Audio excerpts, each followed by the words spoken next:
그리고 그 후에 로마까지 왔습니다. 로마에 온다는 것은 아주 위험한 거예요. 딴 나라도 물론 위험하지만 로마 제국의 중심이 로마인데 이 로마에서 시저가 황제가 계신데 예수님이 주님이다 하는 것은 내 목숨을 가져가라. 황제가 계신 그 수도에 와가지고 예수님 믿어야 되지. 예수님이 주님이시지 황제가 주님이 아니라고 말하는 것은 아주 그냥 죽으려고 작정하시고 로마까지 왔어요. 로마까지 와서 아니나 다를까 복음을 전하니까 괘씸죄에 걸려서 잡혔죠. 감옥에 들어갔어요. 그 감옥에 들어가서 이 바울이 빌립보 교인들을 향해서 편지를 쓴 것이 빌립보서입니다. 빌립보는 자기가 10년 전에 세운 교회. 자기가 예수님을 만나고 예수님만이 참 진리라는 걸 깨닫고 온 동네를 돌아다니면서 로마 제국을 자기가 갈 수 있는 데를 다니면서 교회를 세웠어요. 그때 세운 교회 하나가 빌립보 교회. 자기가 10년 전에 세웠고 5년 전에 한 번 잠시 들렸었던 그 교회 교인들을 그리고 자기가 감옥에 있는데 빌립보 교인들이 계속 헌금을 보내고 담요를 보내고 에바브로드들을 통해 가지고 자꾸 돌봐주고 그 성도들 계속 사랑하는 거예요. 또 선교지 다닐 때 빌립보 교인들이 헌금으로 또 보내주고 그러니까 얼마나 좋습니까? 예수 안에서 서로 동력하는 관계죠. 물론 초신자들이지만 그러니까 이 바울이 빌립보 교인들을 생각하면서 이 편지를 썼습니다. 놀라운 것은 이 편지 이 12절에 자기가 지금 감옥에 갇힌 것이 잘 됐다는 거예요. 바울이 하는 말이 차라리 잘 됐다. 왜? 보니까 내가 복음의 12절에 형제들아 내가 당한 일이 도리어 복음 전파의 진전이 된 줄 너희가 알기 원하노라 하면서 이유를 말하는데 내가 감옥에 있다는 거 이제 다 안다. 여기 로마 시위대 사람들도 알고 시위대 밖에도 소문났고 얼마나 차라리 잘 됐냐. 내가 이렇게 고난받고 이제 죽음을 앞두고 있는 이 상태에서도 내가 좌절하지 않고 찬양하고 주님 안에서 평안을 누리고 기쁨을 또 확신을 가지고 있다면 사람들이 예수 믿지 않겠냐는 거예요. 이제 죽을 사람이 저렇게 사람이 기가 안 죽고 평안하고 기뻐하고 저렇게 세상 사람이 아닌 모습을 보여주면 사람들이 예수 믿지 않겠냐. 차라리 잘 됐다는 거예요. 놀라운 사람이죠. 아주 놀라운 사람. 또 잘 됐다는 이유를 말하는데 내가 이렇게 잡히니까 로마에 있는 성도들이 로마에도 복음에 가서 성도들이 생겼어요. 이 로마의 성도들이 용기를 가져서 우리 바울도 저렇게 감옥에 갇혀고 복음 전하다 갇혔는데 우리라도 전도하자. 용기를 가져서 이제 막 담대하게 복음을 전한다는 거예요. 얼마나 잘된 일인지 모른다. 14절에 형제 중 다수가 나의 매임으로 말미암아 주 안에서 신뢰함으로 겁없이 하나님 말씀을 더욱 담대히 전하게 되었다. 또 잘된 것이 있는데 아주 이렇게 좋은 마음으로 전도하는 사람도 있지만 시기와 분쟁으로 이게 뭐냐면은 바울이 잡혔네. 이제 전도 못하겠네. 우리가 하자. 예수 믿는 사람도 참 이 나쁜 심보가 있어요. 바울은 아주 시기하는 자기도 같이 예수 믿는데 바울 아주 시기하는 거예요. 그래서 바울이 이제 전도 못하네. 이제 우리가 해야지. 이상한 이해가 안 되는 건데 일종의 이런 거예요. 예를 들면 여기에 우리 유학생이 오는데 이제 우리 능력교회나 메디슨빌 교회가 청년들 유학생들을 많이 하지 않습니까? 그럼 우리 교회가 우리 교회도 해야지. 저쪽 교회들은 학생들 청년들이 많은데 우리는 이렇게 젊은 사람들이 없어도 되겠는가? 우리도 하자. 이건 뭐예요? 사실은 예수님의 복음을 전한다기보다는 경쟁. 우리만 있으면 처지면 안 되지. 이런 거지 않습니까? 이런 거예요. 바울이 열심히 복음 전하니까 전하다가 잡히니까 이제 저건 못하네? 우리가 이제 전도하자. 이런 사실 나쁜 뜻으로 15절 어떤 이들은 투교와 분쟁으로 이게 전도했다는 거예요. 어떤 이들은 착한 뜻으로 그리스도를 전파하니. 그런데 바울이 하는 말은 뭐냐면 이러던 저러던 나는 너무 기쁘다는 거예요. 이 사람들이 정말 용기를 얻어서 착한 뜻으로 복음을 전하든 아니면 이제 바울이 못하니까 우리가 하자 이런 시기와 분쟁으로 하든 어쨌든 예수님의 복음이 전파되니까 나는 너무 기쁘다. 그게 바울이 감옥에서 하는 진실한 고백입니다. 18절에 보시면 그러면 무엇이냐 거칠애로 하나 참으로 하나 무슨 방도로 하든지 전파되는 것은 그리스도니 나는 기뻐하고 또한 기뻐하리라. 이해가 되십니까? 놀라운 사람이에요. 우리가 볼 때 예수님의 미친 사람. 자기가 감옥에 있는데, 차라리 복음이 전파되는데 더 도움이 되니까 내가 감옥에 갇힌 게 더 낫다.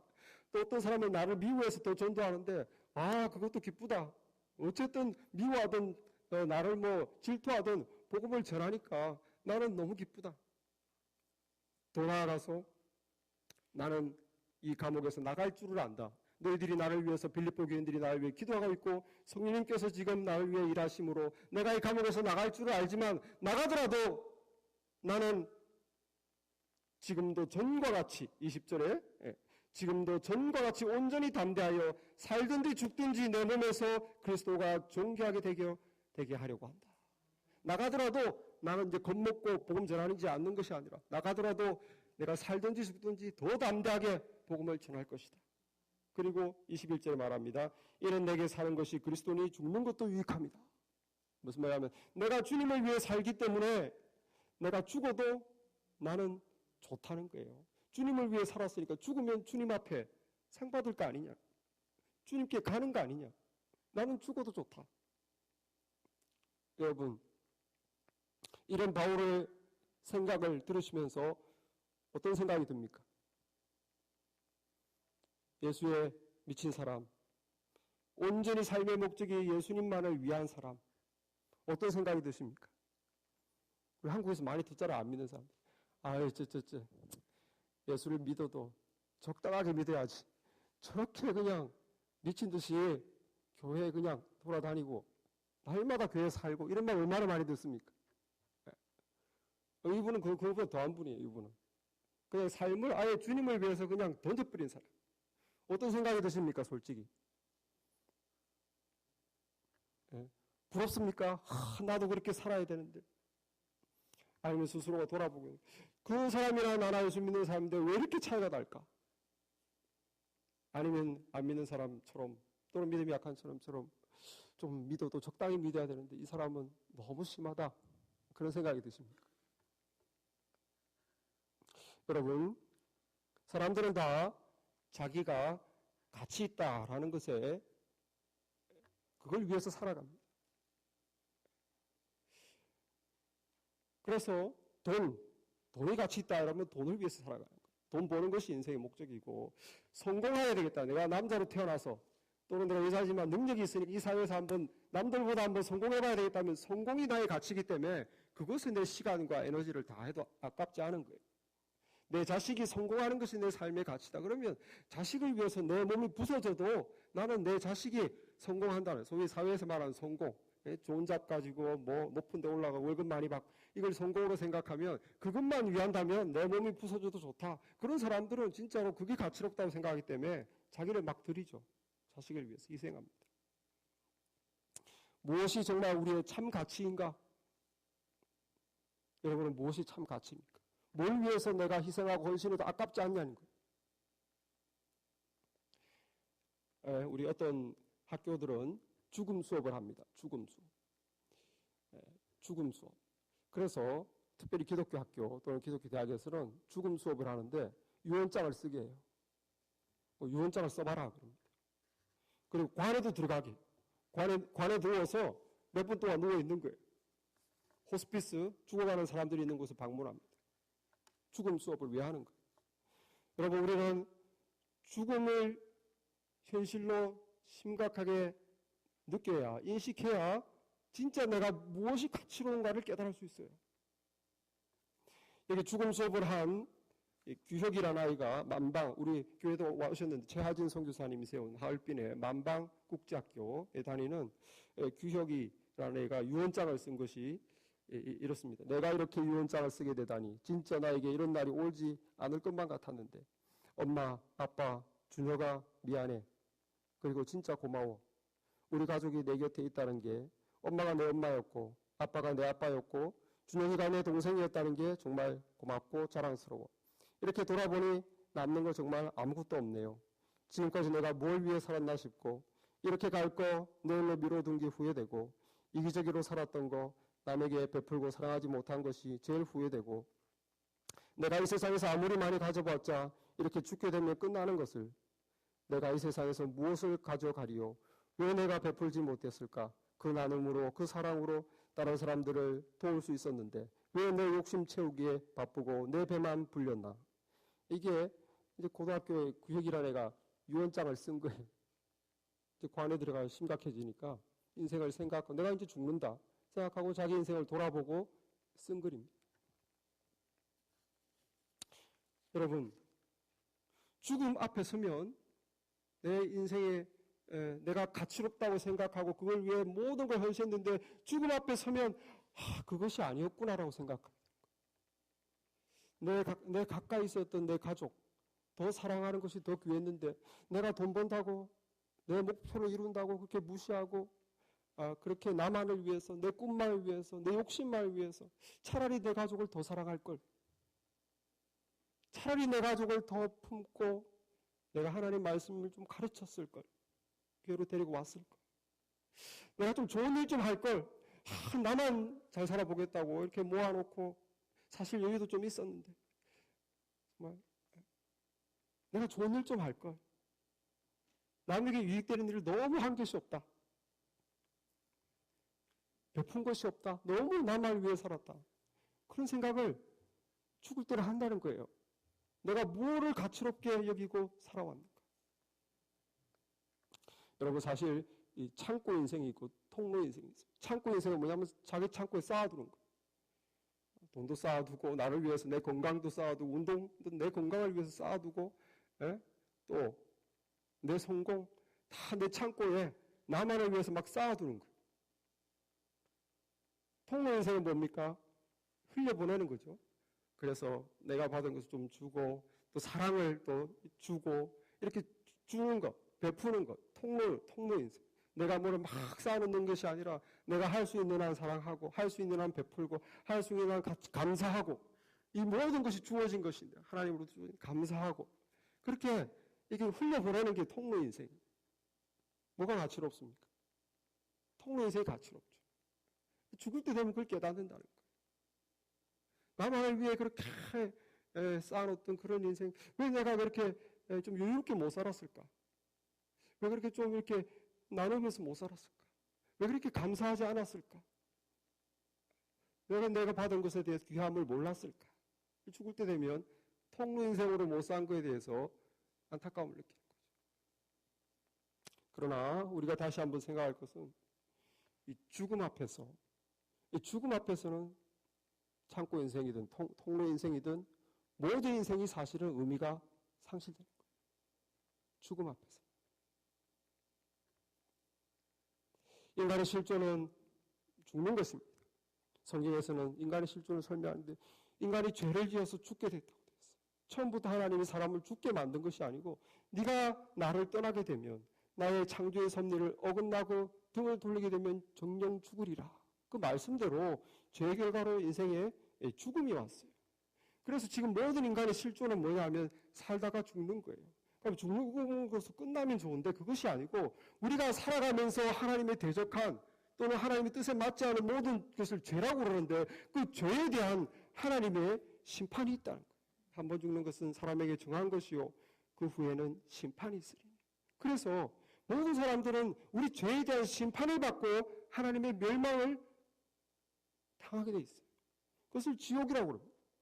하나님이 계신 곳에, 하나님의 은총이 없는 곳에, 하나님이 안 계신 곳에, 하나님의 은총이 지금은 우리가 누리고 있지만 이것이 하나도 없는 곳에 분리되는 것. 그것을 지옥이라고. 그래서 모든 인간의 영혼은 사실은 굉장히 비극적이에요.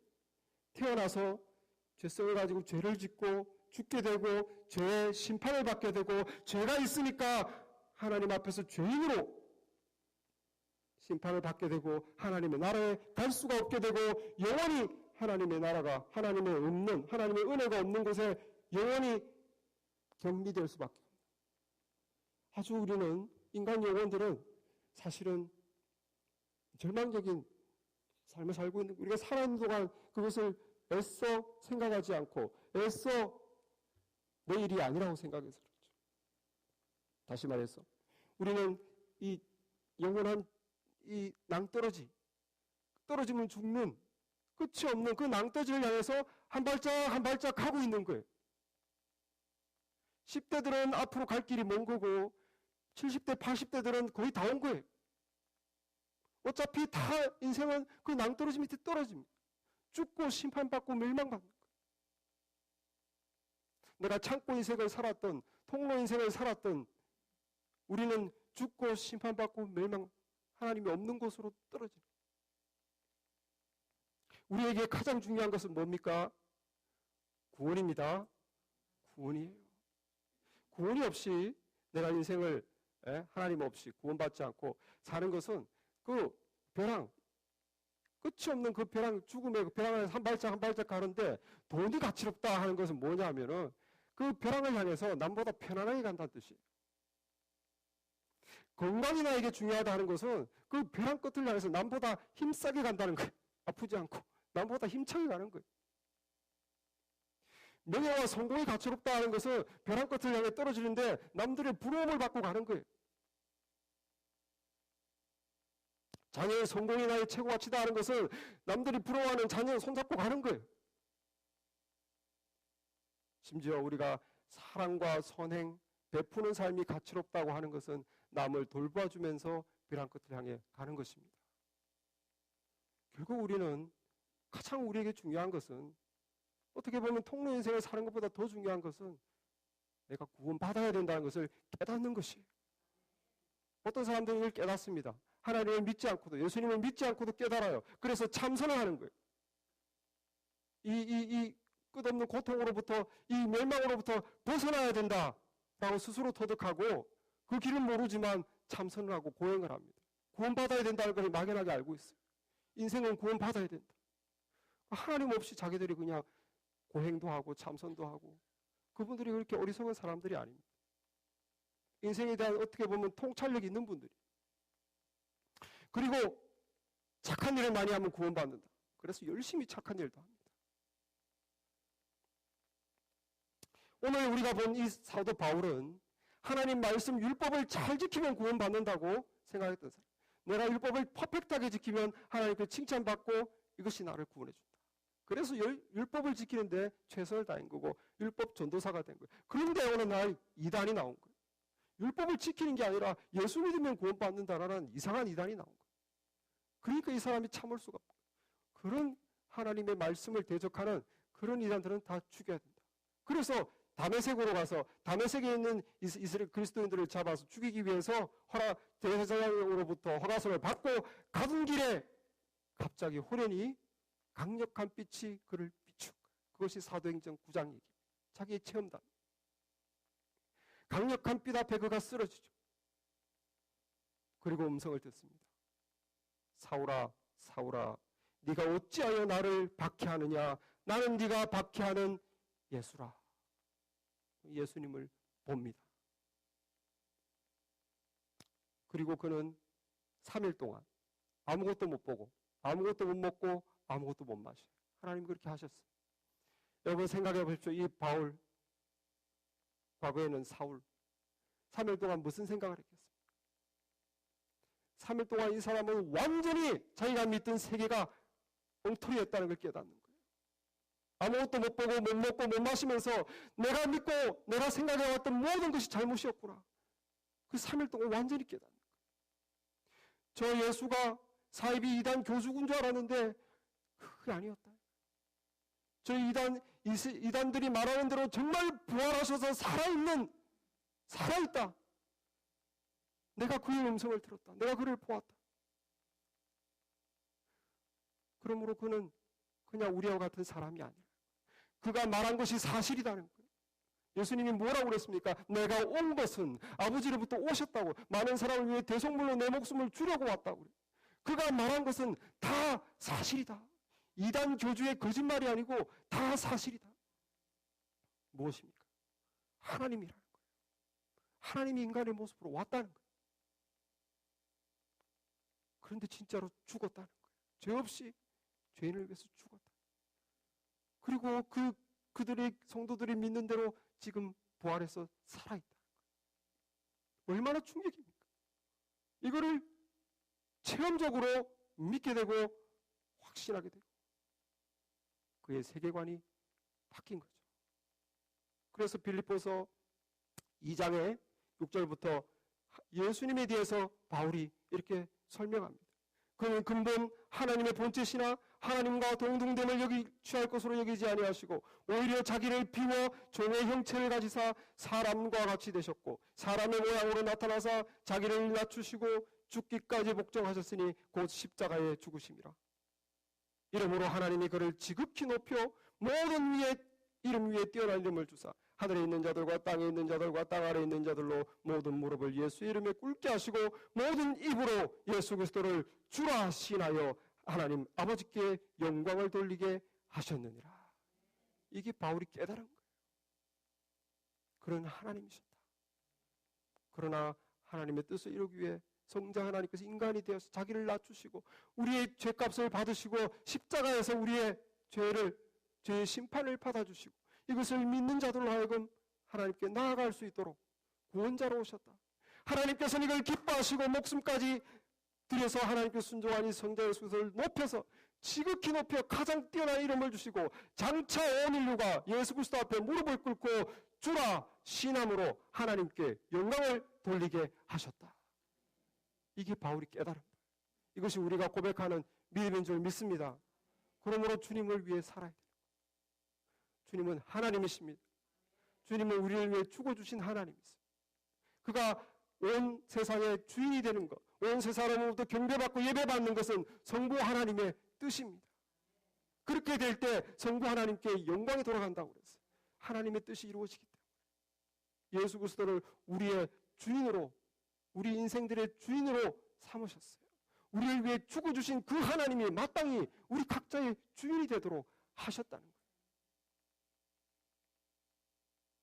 골로새서 1장 15절에 보면 예수님에 대해서도 이렇게 그는 보이지 아니하는 하나님의 형상이시오 모든 창조물보다 먼저라신 자니 만물이 그에게서 창조되되 하늘과 땅에서 보이는 것들과 보이지 않는 것들과 혹 보좌들이나 주관들이나 정사들이나 권세들이나 만물이 다 그로 말미암고 그를 위하여 창조되었고 예수님을 위해서 창조된 거예요. 우리를 위해 창조된 게 아닙니다. 예수님이 창조하셨어요. 성부 하나님이 창조하셨어요. 예수님과 같이 창조하셨어요. 22절에 이제는 그의 육체의 죽으심으로 말미암아 화목케 하사 너희를 거룩하고 흠없고 책망할 것이 없는 자로 그 앞에 세우고자 하셨으니 무엇입니까? 예수님이 자기 육체의 죽음으로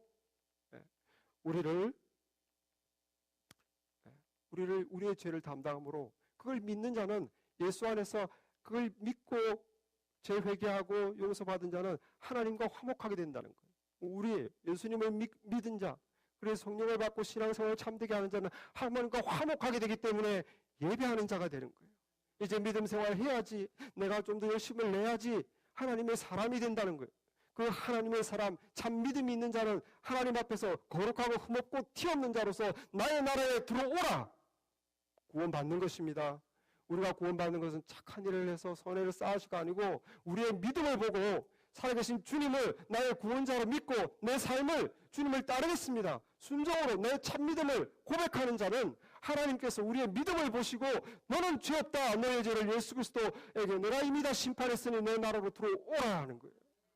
우리의 믿음을 보고 흠없고 거룩한 자로 세우시고자 예수님을 보내신 것입니다. 그러므로 우리가 예수님을 섬기고 예배하는 것이 맞는 것이죠. 주님은 이 끝없는 구렁텅이 이 벼랑 끝에서 자신의 몸을 다리로 해서 그 벼랑 건너편에 하나님의 나라로 연결하는 구원의 다리가 되셨습니다.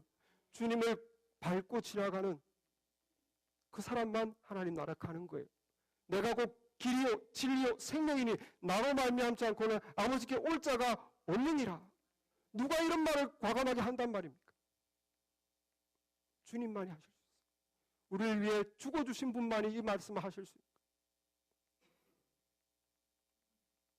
내 말을 듣고 또 나 보내신 이를 믿는 자는 영생을 얻었고 심판에 이르지 않으니 사망에서 생명으로 옮겼느니라. 구원자 되신 주님을 찬양합니다. 우리의 구원자 되신 주님, 나를 위해 죽어주신 나의 구원자, 온 세상의 주인 되실 분, 온 세상에 무릎 꿇고 영광을 받으실 그 주님을 섬기고 예배합니다. 그러므로 우리가 찬양하는 거예요. 그러므로 내 삶을 드립니다. 주여, 주님 기뻐하신 대로 쓰시옵소서. 주님의 영광을 위해 사용하시옵소서.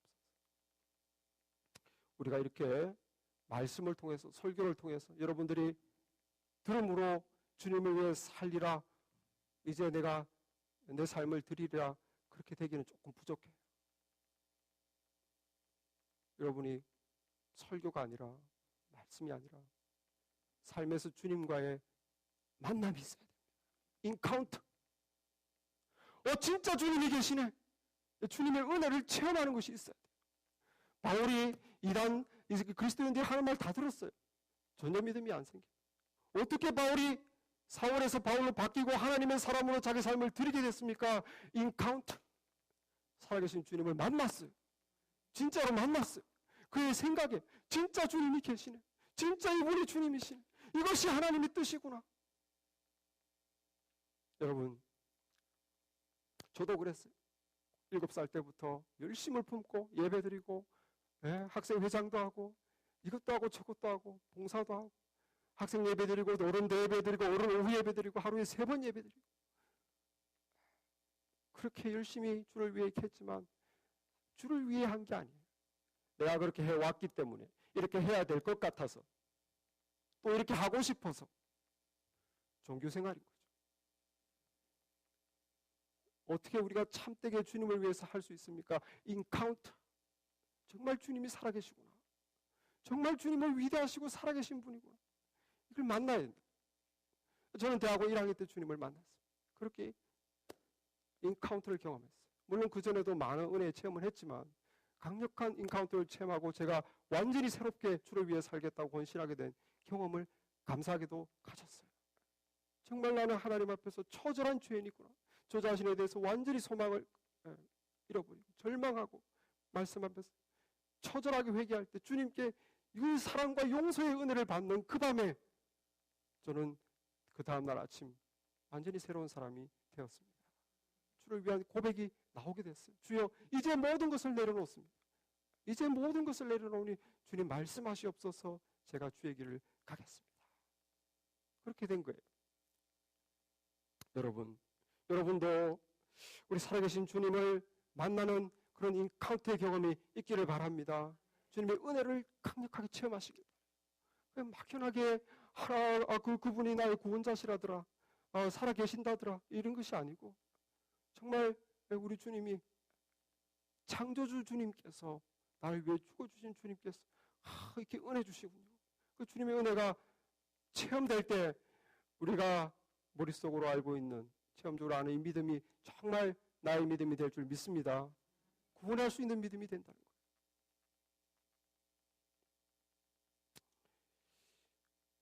우리가 주님을 섬기는 하나님의 뜻이라고 그랬는데 또 주님의 뜻입니다. 주님도 직접 노골적으로 말씀하셨어요. 고린도후서 5장 15절에 보면 저가 모든 사람을 대신하여 죽으심은 산자들로 하여금 다시는 저희 자신을 위하여 살지 아니하고 오직 저희를 대신하여 죽었다가 다시 산자를 위하여 살게 하려 함이니라. 뭐랍니까? 예수님이 죽은 이유는 이제 우리들이, 하나님을 떠난 사람들이 더 이상 자기 자신을 위하여 살지 아니하고 우리를 위하여 죽었다가 다시 살아나신 예수를 위해서 살도록 죽어주셨다는 거예요. 다시 말해서 예수님은 우리를 예수님 것으로 만들기 위해서 죽어줬다는 거예요. 예수님 것으로 만들기 위해서.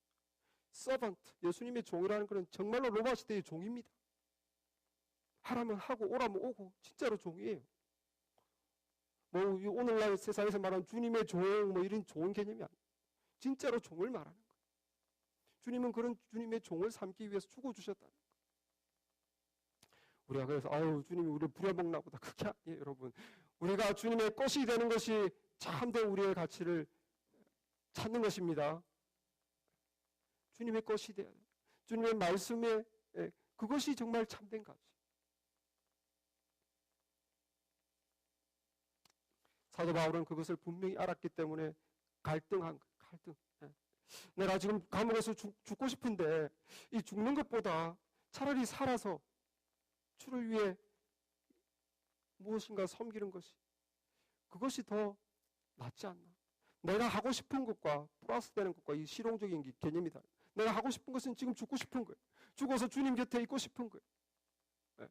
주님과 같이 있고 싶고 주님의 사랑을 누리고 싶고 하나님 나라 들어가고 싶은데 차라리 죽고 싶은데 그런데 지금 죽어버리면 내가 주를 위해 더 할 수 있는 일을 못한다는 거예요. 살아야 할 수 있는 거죠. 그래서 바울이 고민합니다. 22절에 그러나 만일 육신으로 사는 것이 이것이 내 일의 열매일진데 무엇을 택해야 할지 나는 알지 못하노라. 내가 그 둘 사이에 끼었으니 차라리 세상을 떠나 그리스도와 함께는 이것이 훨씬 더 좋은 것이라 그렇게 하고 싶으나 여러분 우리가 주님을 위해서 하는 것 이것이 내 일의 열매일진데 우리가 주를 위해서 섬기고 주님 위해서 조금이라도 우리가 봉사하고 주님의 뜻에 순종하는 것이 다 우리 삶의 열매입니다. 주님이 그걸 다 기억하세요. 우리가 천국에 딱 갔을 때 주님 나는 세상 사는 동안 저를 구해주셨기 때문에 감사해서 제가 이렇게 했습니다. 이렇게 주님을 섬겼습니다. 뭐라고 말하시겠습니까? 저를 구원해 주셔서 그냥 시간 지나니까 때가 돼서 왔습니다. 그게 얼마나 부끄럽습니까? 나를 위해 죽어주신 분께 나는 아무것도 안 했다는 거예요. 다시 말해 사실은 진짜로 믿음이 있는 건지 그런 분이 갈 수 있을지 주님의 비유에 의하면 못 간다고 돼요. 한 달란트를 그대로 가지고 있다가 그대로 내주는 사람 슬피 울며 이럴 삶이 있을 것이다. 그러나 주님이 죽기 전에 한 비유 달란트 비유에 뭐라고 그랬습니까? 3달란트를 받고 5달란트를 받은 자가 3달란트 남기고 5달란트 남겨서 주님께 드렸을 때 주님께서 착하고 충성된 종아 네가 작은 일에 충성하였으면 내가 큰 것으로 너에게 맡기리니 내 주인의 즐거움에 참여할지어다. 주님께서 상 주시고 우리가 주를 위해서 한 것에 대해서 다 카운트하는 거예요. 그래서 바울은 그걸 알기 때문에 내가 살아서 주를 위해 더 하는 이것이 주님을 섬기는 것이 내 일의 열매인데 내가 지금 죽는 것이 나은가? 아니면 주를 위해 좀 더 봉사하는 것이 나은가? 생각해 보니까 내가 주를 위해 더 내 삶을 드려야 되겠다. 영혼들을 구원해야 되겠다. 교회를 세워야 되겠다. 그렇게 결단한 거예요. 마음은 지금 당장 주고 천국 가고 싶지만 실제 내가 주님 앞에 내가 이렇게 저를 구해주셔서 저를 그날 밤에 새벽에 만나주셔서 제가 이렇게 주를 위해 살았습니다. 그렇게 하고 싶은 거예요. 저와 여러분도 주님을 위해 사는 삶의 열매가 있기를 바랍니다. 삶의 열매가 있기를 바랍니다. 왜냐하면 이 땅에서 우리가 하는 모든 것들은 다 사라지는 것인데 주를 위해 한 것들은 사라지지 않기 때문이에요.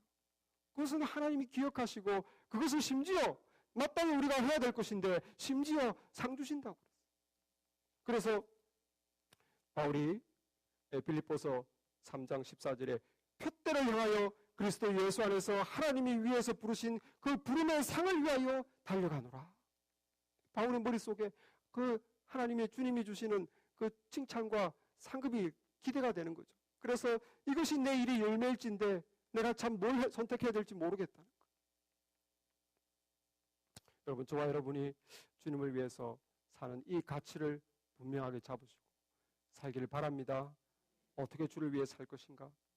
20절에 보니까 살든지 죽든지 내 몸에서 그리스도가 존귀하게 되려 우리 몸으로 주를 위해 살 수 있어요. 우리 몸으로 예배하는 것 주님을 위하는 것입니다. 여러분, 기도하는 것 주님을 사랑하는 것이 주님을 존귀하게 하는 거예요. 주님을 사랑하는 것, 예배 드리는 것, 말씀 듣고 말씀을 배우는 것, 더 알려고 하는 것, 기도 시간을 가지는 것, 하나님을 사랑하는 것. 고린도서 10장 31절에 그런즉 너희가 먹든지 마시든지 무엇을 하든지 다 하나님의 영광을 위하여 하라. 주님의 영광을 위해서 하는 뭐든지 다 주님을 존귀하게 하는 겁니다. 식사 기도를 진심으로 하는 것도 내 몸으로 주님을 존귀하게 하는 거예요. 우리 가정을 정말 믿음의 가정으로 자녀들을 말씀으로 잘 이끌고 또 하나의 참된 그리스도인으로 만드는 거, 이거 내 몸으로 에듀케이션 하는 거 주님을 존귀하게 하는 거예요. 여러분, 직장에서 상당히 많은 시간을 일하시는데 그거는 신앙생활과 관계없고 정말 그냥 영적인 생활도 아니고 내가 그 정말 먹고 살기 위해 하는 거다. 그게 아닙니다. 먹든지 마시든지 무엇이든지 다 주님의 영광을 위해서 할 때는 주님을 위해서 하게 되는 거예요. 고린도서 3장 22절에 종들아 모든 일에 육신의 상전에게 순종하되 사람을 기쁘게 하는 자와 같이 눈가림만 하지 말고 오직 주를 두려워하여 성실한 마음으로 하라. 무슨 일을 하든지 마음을 다하여 죽게 하듯 하고 사람에게 하듯 하지 말라. 이는 유업의 상을 죽게 받을 줄 알미니 너희는 주 그리스도를 섬기느니라. 여러분이 월급 받기 위해서 이 매니저를 섬기는 것이 아니라는 거예요. 내가 먹고 살기 위해서 이 사장님 말을 듣는 것이 아니라는 거예요. 주님께 하듯이 내가 이분께 순종하는 것, 육체의 상전에게 순종하는 것이 주님의 뜻이니까 내가 이분께 순종해서 죽게 하듯이 내가 최선을 다하는 것은 주님이 알고 보시고 네가 나를 섬겼다. 그러므로 유업의 상을 준다고. 우리가 하는 세상 일도 주님을 섬기는 듯이 하시기 바랍니다. 그것도 영적인 거예요. 우리가 하는 모든 것에 주님이 영광받지 않는 분야가 없어야 됩니다. 우리가 하는 모든 것에. 물론 우리는 세상에 나가서 주님의 사랑을 실천하고 보여주고 예수 믿는 사람 정말 다르구나. 이렇게 사랑을 보여줌으로 주님을 영화롭게 우리 몸으로 할 수 있어요. 가장 큰 사랑은 전도하는 것입니다. 그 영혼을 주님께 인도해서 하나님의 사람으로 만드는 거예요.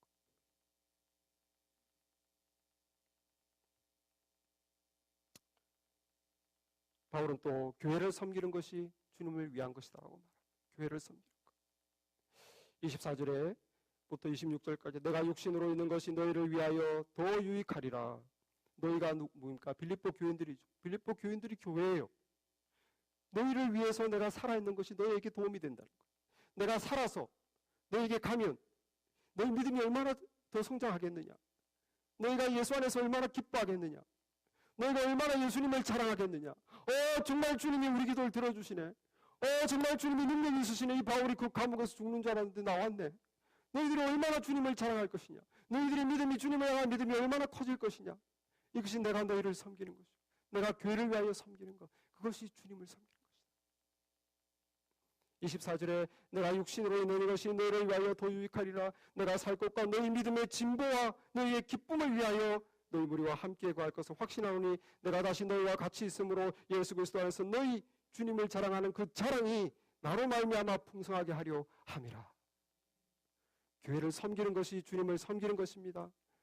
가장 귀한 거예요.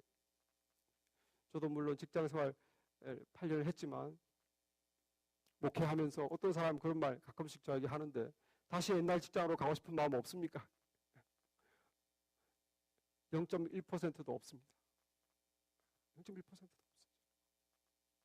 없어요. 이것이 가장 귀하다는 것을 알기 때문에. 사실은 목회가 더 힘들어요. 억울하게 막 욕도 듣고 억울하게 제가 정말 직장에는 그런 일이 없는데 목회를 하다 보면 온갖 스트레스와 그런 것도 많지만 가치를 비교해 볼 때 내가 하나님의 교회를 세우고 여기에 참된 하나님의 사람들을 만들어간다. 이것보다 무엇이 더 귀하겠느냐. 이것보다 귀한 일은 없는 거예요. 그 가치를 알기 때문에 저는 절대로 물론 그 옛날 직장 일이 가치가 없다는 뜻은 아니에요. 비교할 때 이것이 훨씬 가치. 왜냐하면 주님을 직접 섬기는 것이기 때문에. 여러분 이것이 바울의 마음입니다. 바울은 그 가치를 알았기 때문에 살기를 택한다는 거예요. 여러분 주님의 교회를 잘 섬기시기 바랍니다. 그것이 주님을 섬기는 거예요. 주님의 교회를 섬긴다는 게 앞에 나와서 이것도 하고 여러분 그거는 다음이고 내가 참 성도가 되는 것. 교회라는 것은 하나님의 사람을 만드는 곳입니다. 잘 참석하세요. 수요 제자 훈련도 좀 열심히 참석하시고 기도 훈련도 좀 참석하시고 주님의 사람이 되기 위해 모임을 건강한 모임, 구역 모임도 열심히 하시고 내가 기본적으로 하나님의 사람이 되기 위해 노력하는 것이 주님의 교회를 섬기는 거예요. 그리고 우리가 할 수 있는 일을 돕는 거예요. 이 공동체가 믿음의 사람이 되기 위해서 내가 예배를 도와야 되겠다. 찬양을 도와야 되겠다. 이런 사무적인 일을 도와야 되겠다. 이런 필요가 있으니까 내가 그거를 교회에서 필요를 내가 채워야 돼. 여러분 이거 다 주님을 위해서 하는 것입니다. 이 공동체가 하나님의 공동체로 세워지도록 내가 할 수 있는 것을 하는 것. 그것이 가치 있는 것입니다. 이 세상을 떠날 때 뭐라고 고백하겠습니까? 우리 스스로의 삶을 테스트해 보길 바랍니다. 내가 사는 것은 돈이니 이제 죽는 것은 남겨놓고 가는 것이다. 내가 사는 것은 내 성공과 내 출세니 이제 죽는 것은 다 잊혀지는 것이다. 내가 사는 것은 나의 즐거움이니 죽는 것은 다 사라지는 것이다. 그렇게 살겠습니까? 오로지 주를 위해 산 것만이 영원히 기억되고 남고 보상되고 우리를 존귀하게 하는 것입니다.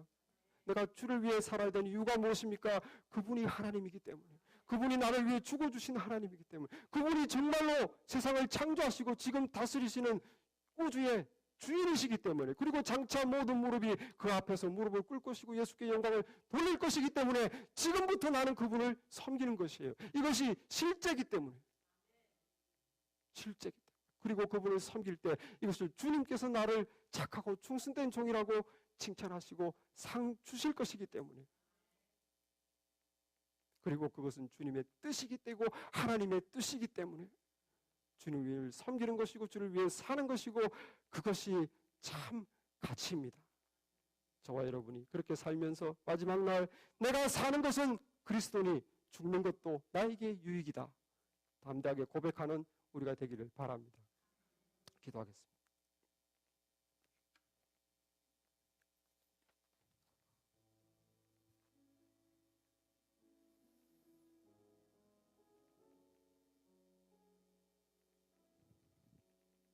존귀하신 아버지 하나님, 우리의 삶을 하나님 말씀에 비추어 돌아보게 하여 주옵소서. 내가 진정 가장 가치롭게 여기는 것이 무엇입니까? 나의 즐거움입니까? 하나님, 세상에서 내 이름이 높아지고 인정받는 것입니까? 그냥 건강하게 사는 것입니까? 하나님, 여유 있는 돈으로 남부럽지 않게 여유를 누리며 편안하게 사는 것입니까?